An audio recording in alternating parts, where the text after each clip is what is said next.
Have you ever been captivated by an unfolding mystery, ancient and cryptic, yet profoundly intriguing? Welcome, everyone. Today, we're diving into Revelation chapters 13 to 15, a section of the Bible that has puzzled and inspired countless readers for centuries. In these fascinating chapters, we encounter extraordinary visions, vivid images teeming with symbolism and significance.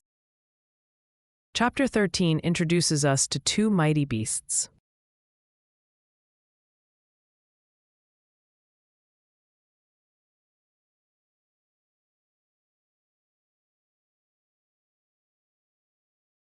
The first beast rises from the sea, a symbol of chaotic powers and oppressive governments, as detailed in verses 1 to 10.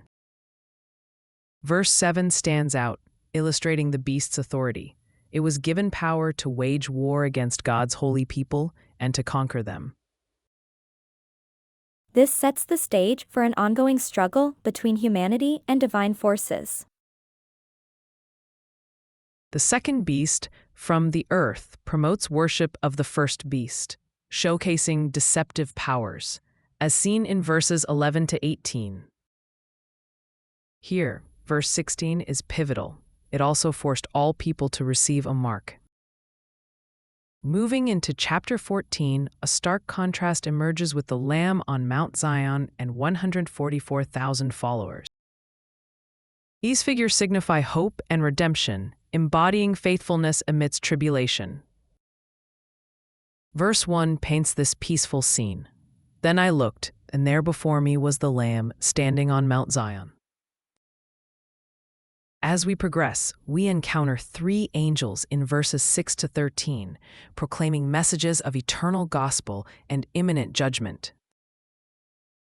Verse 7 is significant. Fear God and give him glory, because the hour of his judgment has come.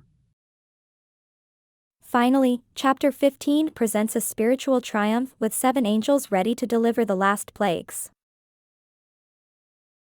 Verse 3 emphasizes divine victory. Great and marvelous are your deeds, Lord God Almighty. These chapters weave a tapestry of struggle, defiance, hope, and salvation that invites reflection. They challenge us to look beyond the surface and ponder our place in a broader cosmic narrative.